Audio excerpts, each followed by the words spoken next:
Welcome to Chapter 5, Leadership and Managing Change. The key topics we're going to cover in Chapter 5 include unplanned change and new direction, evolution of leadership theories, 3 contemporary leadership theories, resistance to change, applied theory, and an overlap of leadership models. Leadership is about change. One of the great leaders of the 20th century was Major Dick Winters, who was the leader of Easy Company during D-Day.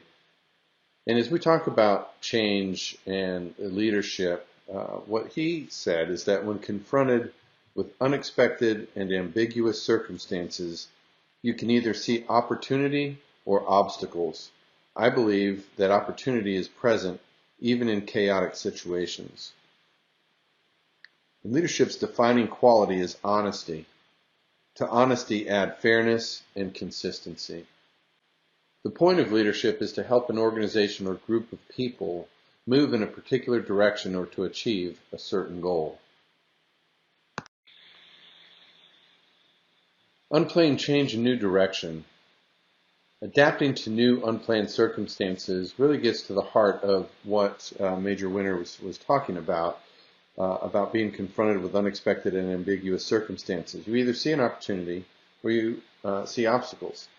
And what he said is seeing opportunities being present even in chaotic situations. So when there's opportunities in a chaotic situation and you have to make a change to a new direction for an unplanned circumstance, that is the hallmark of true leadership, is being able to adapt to that and something that is unplanned. For instance, as a CEO for a hospital in Galveston, Texas, during Hurricane Ike, Hurricane Ike obviously brought in massive floodwaters and created situations where patients had to be transferred and clinical services. The island was devastated. In order to maintain continuity of services, they had to be relocated off the island, set up in a relatively quick amount of time, equipment calibrated, physicians and support staff coordinated. So the options were either shut down and don't have any of those things available, or adapt and figure out to this unplanned circumstance and create opportunity to continue to see patients, which is what we did. Most change, when we talk about internal operational change, is contemplated, and the things that are considered is how do we effectuate the change? How do we roll this out? How do we communicate it?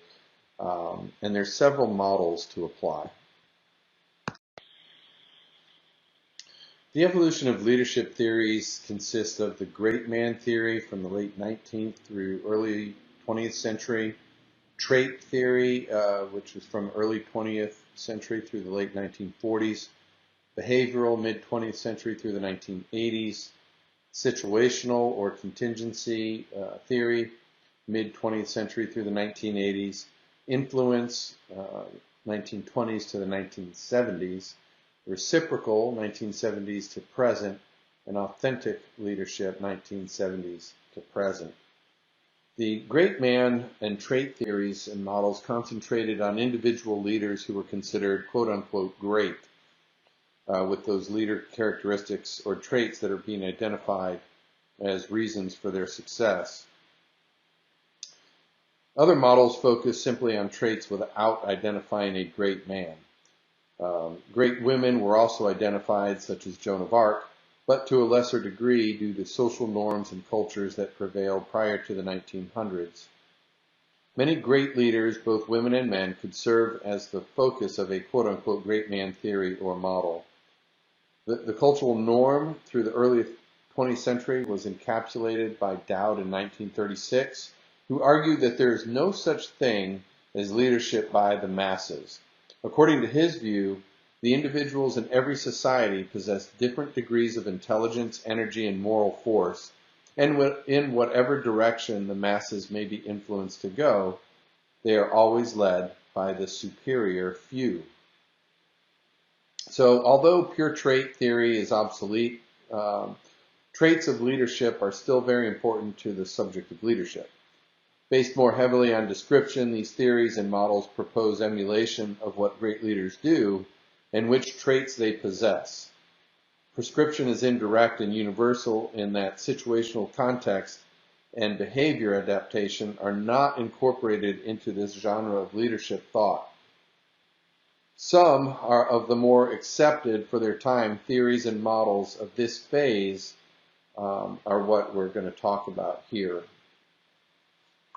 So, from approximately 1840 to 1880, this quote-unquote great man theory, which was introduced by Carlyle, Galton, and James, they studied great men from history who exhibited certain behaviors and possessed certain characteristics. And what they did is they documented successful outcomes of these great leaders, such as prosperity, their political standing, or their affluence.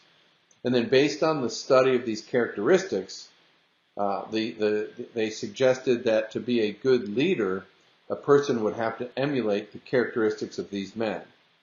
So such characteristics that they talked about often centered on an individual's race and gender. So not surprisingly, many of the quote-unquote great men that were identified in the early chronicles were Anglican male and Caucasian, such as George Washington.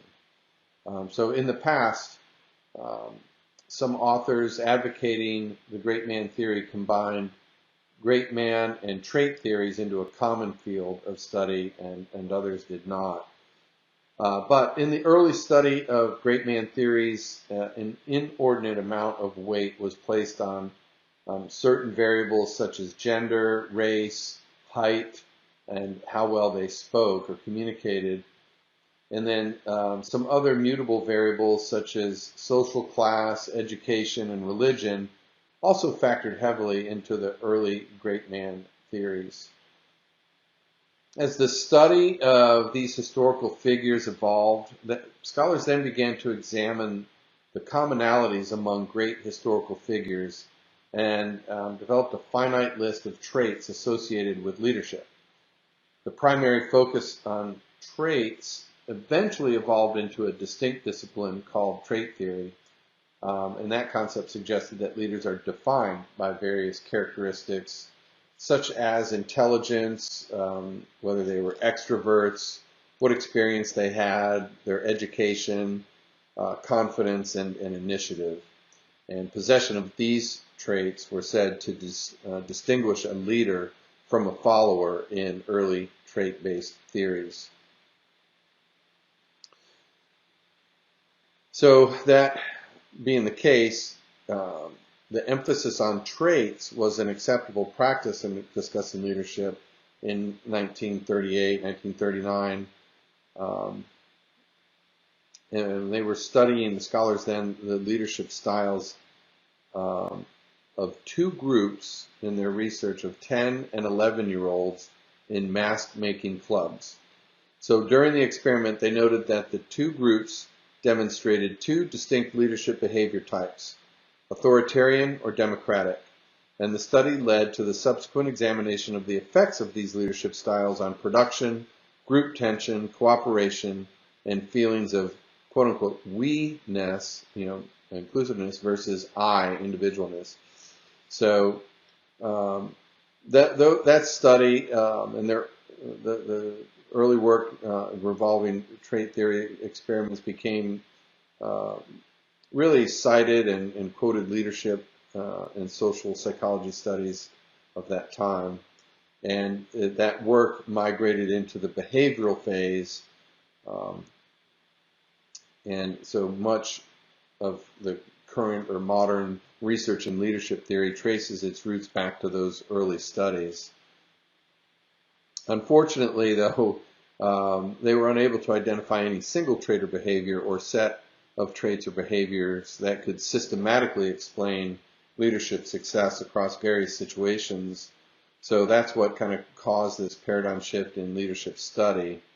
And so researchers began to analyze the effects of situations on leadership behavior.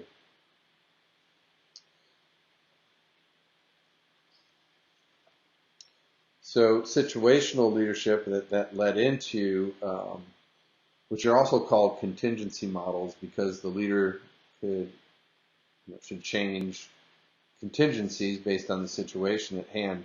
They're really applicable to healthcare organizations today because the healthcare environment is dynamic and the stakeholder relationships are multifaceted and complex. So contingency or situational theories and models assert that no one way of leading works well in all situations. Instead, leaders need the ability to change styles and select those skills that best deal with the organizational situation at hand. So effective leaders diagnose the situation, they identify an appropriate leadership style, and then they determine whether its implementation is even possible. So there are at least 4 dimensions that must be evaluated when assessing situational or contingent leadership. Subordinate, so there's expertise, experience, resources, motivation, task load, and knowledge of the job of your subordinates. The supervisor, leader, manager, what are their values, attitudes, level of influence, and level of authority? What are the task characteristics in terms of complexity, time, risk, autonomy, ambiguity, uncertainty, and workload? And then what is the organizational culture? What's the communication environment? What's the ambiguity and uncertainty tolerance? What is the balance of work? Those types of things.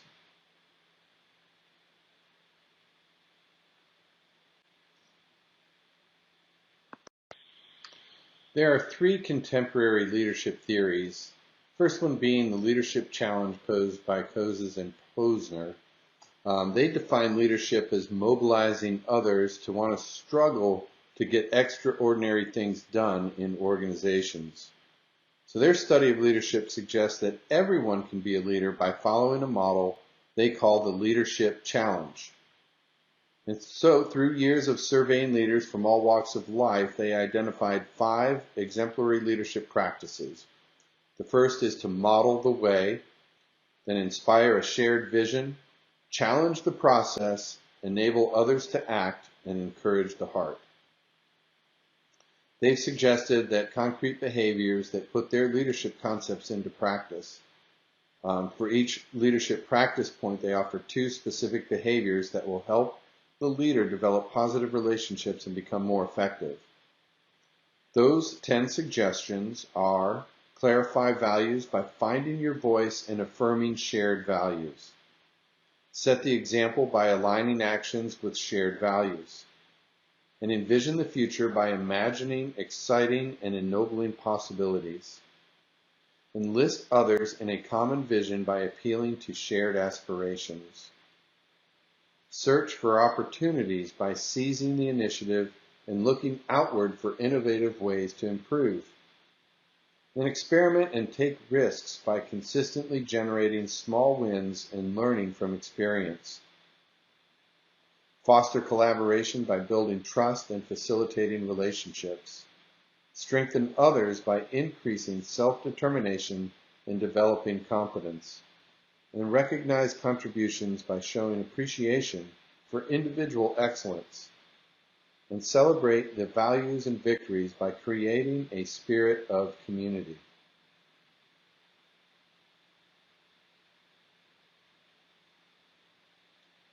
The foundation to this model is credibility. The leader must walk the talk in making things happen. There is no substitute for genuineness in all aspects of life, but more particularly in leadership. You cannot expect others to follow your lead if you cannot model the appropriate behavior in front of colleagues and coworkers. The top characteristic people seek in their leaders is honesty. And another element of the leadership challenge is the understanding the importance of team. So the leaders that were interviewed during Kozes and Posner's research have over time consistently reported the importance of functioning as a group rather than as an individual hero. Leaders mobilize others to achieve the tasks at hand. This concept is found in nearly every leadership model used today.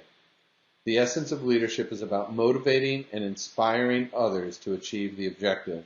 whether it be a new patient scheduling system or building a new hospital, as articulated in your text.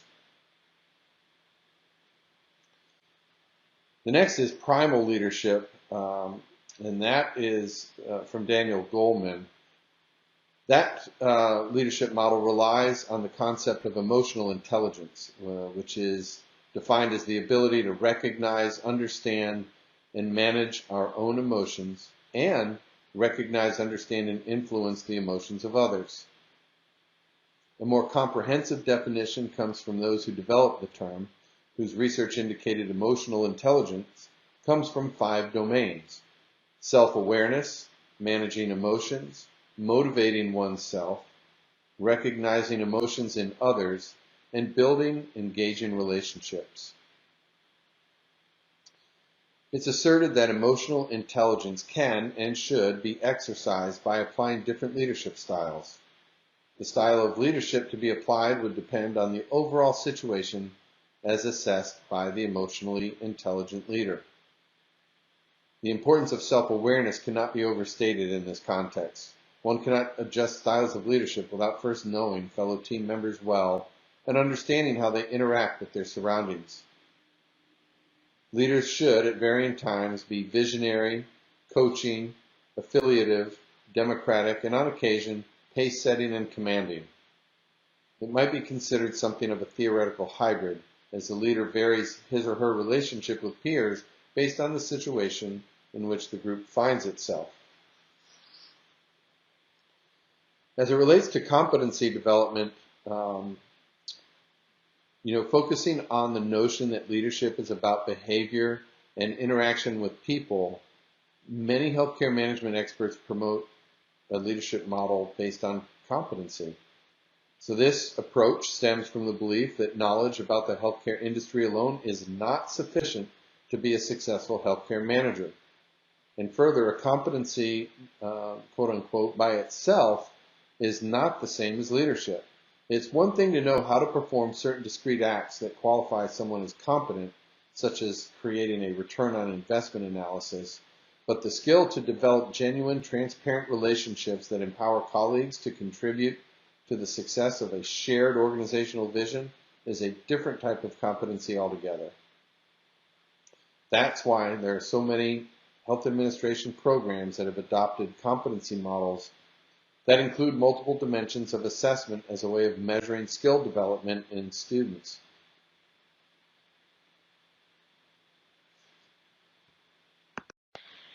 In terms of health services competency models, we're going to review 3. One from the Healthcare Leadership Alliance, or HLA, the International Hospital Federation, or IHF, and the National Council on Healthcare Leadership, NCHL.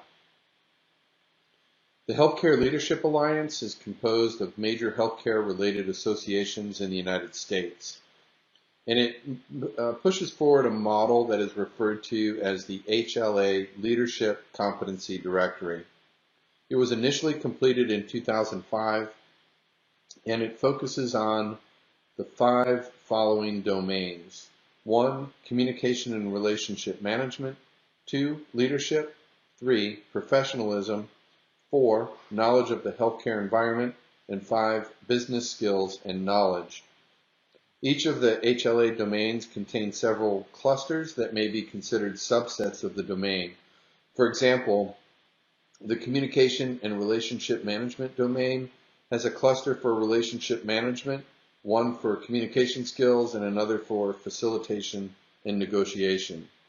Then, within each of those clusters is a group of competencies that aim to measure an individual's level of competence in that area.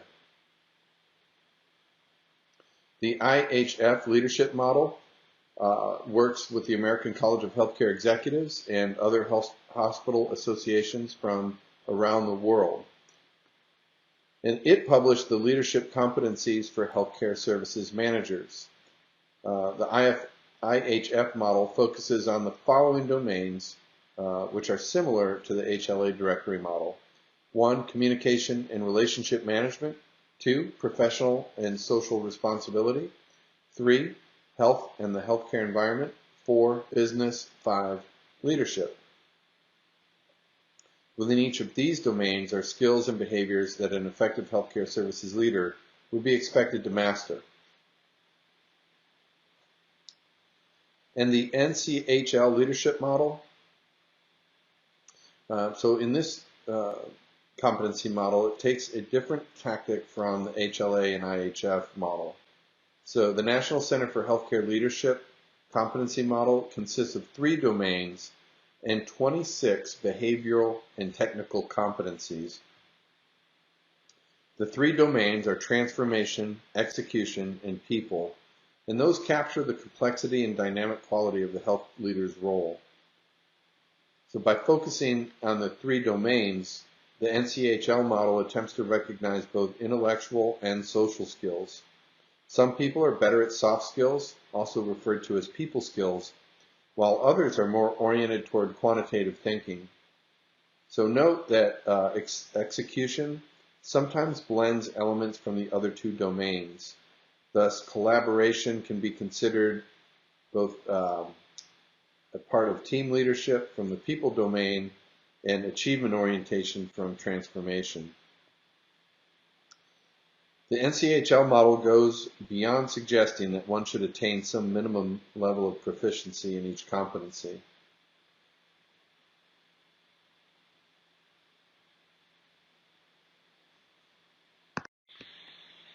So for anyone who's been involved in a leadership role of implementing or instituting change, and as you can see in the case study in the text, there are always people who resist change.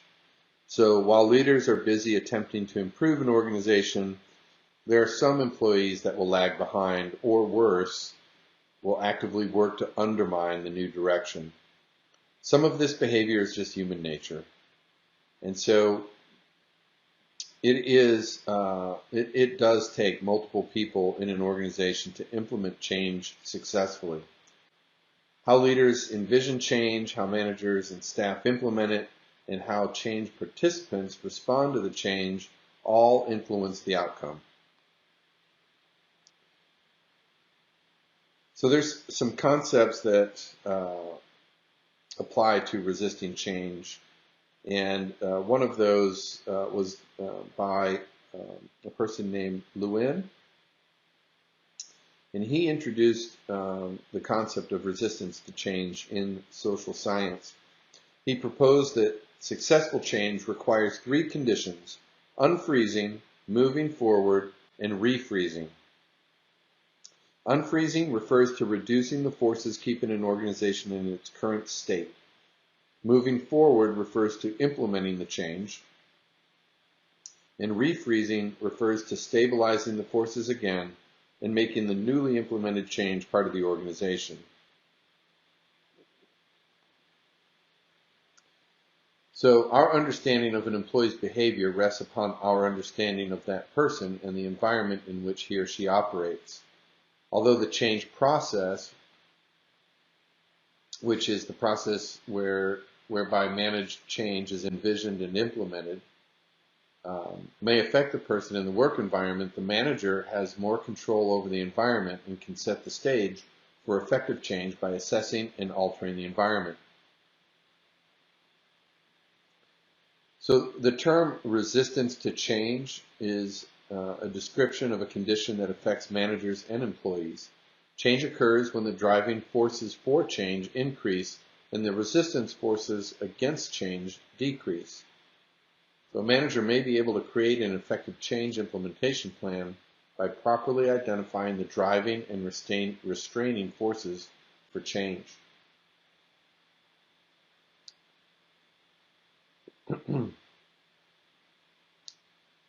What is a stakeholder? A stakeholder is an individual, group, or entity that has an interest in organizational success. So the successful implementation of change depends on a manager's ability to reduce the resistance to change. Questions to ask to assess the success of an implemented change include: how did we introduce the change idea? What has been the response of those affected by the change? What, if anything, should we do differently? A lack of effective communication is apparent between a manager and the staff of a clinic when there is a tremendous lack of communication feedback. And then also our stakeholders involved in the planning in the first place.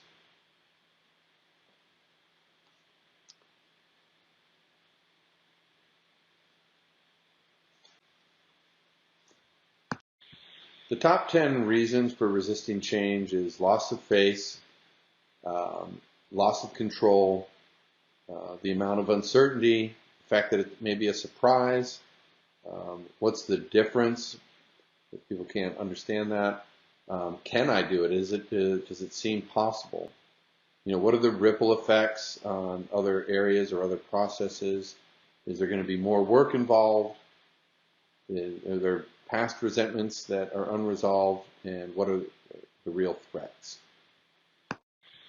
In conclusion, we covered the leadership theories and the evolution in thinking regarding leadership.